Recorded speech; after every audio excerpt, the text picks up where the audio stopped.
Hello, my dear supporters, my dear learners. If you are in secondary school, this is a place to be. I'm back again with a topic in algebra, a subtopic which we're going to be looking at today, which is going to be called factorization. Before we go into factorization, let me take this moment to thank all of you who are supporting this channel to grow. Please go on and hit that bell notification icon so that each time I'm going to upload a new video, of course interesting, you are going to be notified. Much of talk, let's dive into the lesson. So we'll be looking at factorization part 1. This is Form 1 mathematics, but you can benefit, though you are not a Form 1, you can benefit whichever level you are at in secondary school. This is a subject or a topic for you. All right.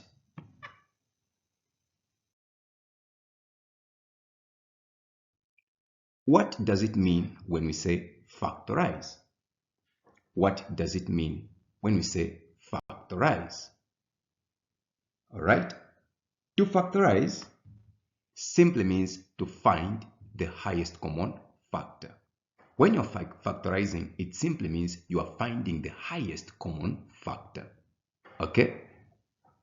When we say common factor, we're looking at numbers that are more than 1. Okay? We're looking at maybe an expression that is got more than one term.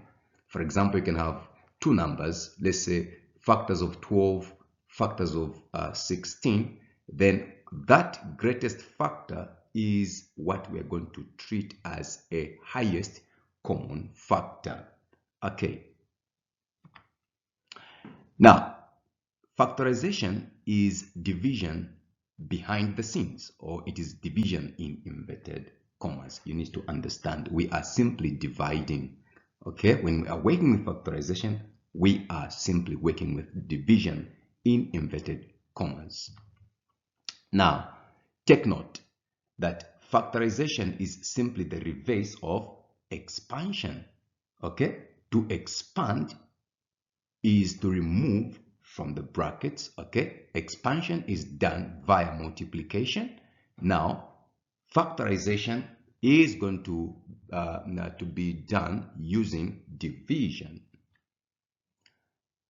When factorizing, please start with numbers. It is helpful.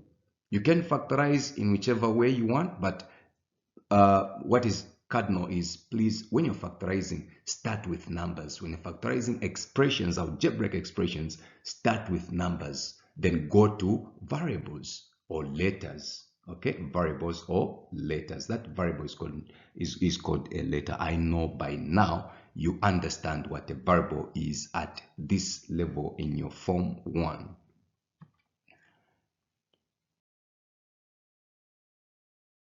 Great. Let us now consider example 1. Example 1. Okay, how do we factorize? Great. Factorize each of the following expressions. First one is 3x minus 6. 3x minus 6. Second one, negative 2x minus 4. Negative 2x minus 4. Let's jump into the solution slide.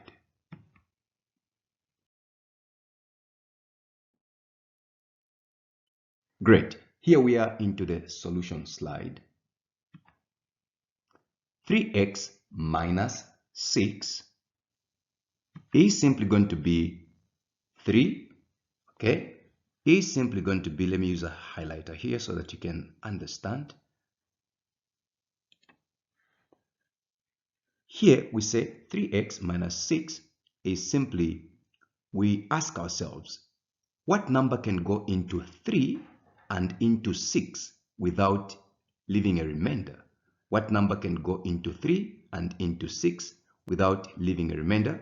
So you find that 3 can go into 3 and into 6 without a remainder. So 3 goes out. In short, it is factored out. So it is a factor. It is the highest factor of 3 and 6. 3 is the highest factor. So you factor it out, or you pull it out of the bracket. Then you go to letters. You have a letter in the first term. Okay, you have x as a variable in the first term. Ask yourself, do you have a variable in the second term? The answer is no. There is no x here. There isn't any x there. So because your answer is no, that no should be your bracket. The moment you say no, create a bracket. So x retains, you retain the x here, okay? You've remained with x. We've separated 3 and x. 3 is out. You've remained with x there. Then 3 into 6. How many times? 3 into 6 is going to give you 2. 3 into 6 is going to give you 2. Hence, the solution to this one is going to be 3x minus 2. Great. Let's jump into another slide.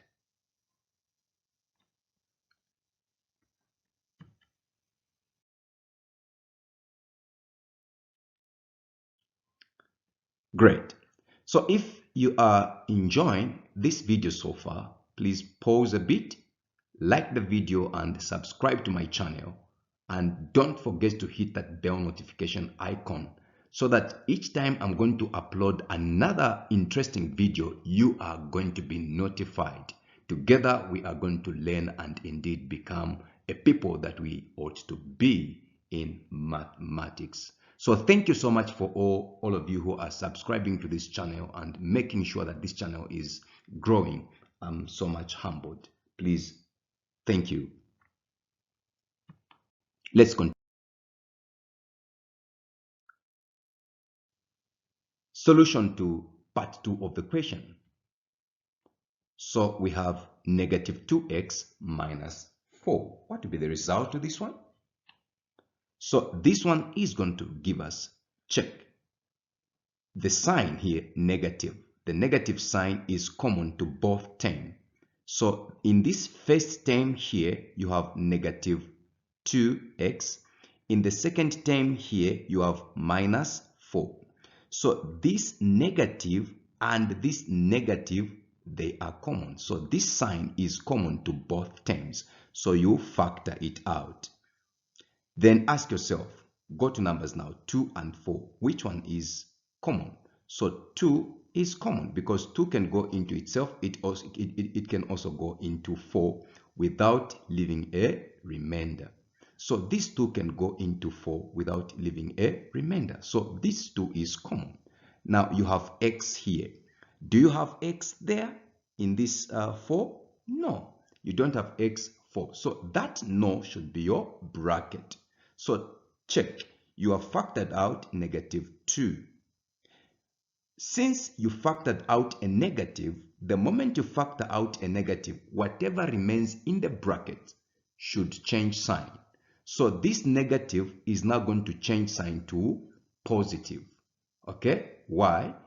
It's because negative 2 into negative 4, you are going to have a positive 2 there. So that is the reason why if you factor out a negative, whatever remains in the bracket is going to change to positive. I hope this is helping you out there. Great. Let's jump into another slide.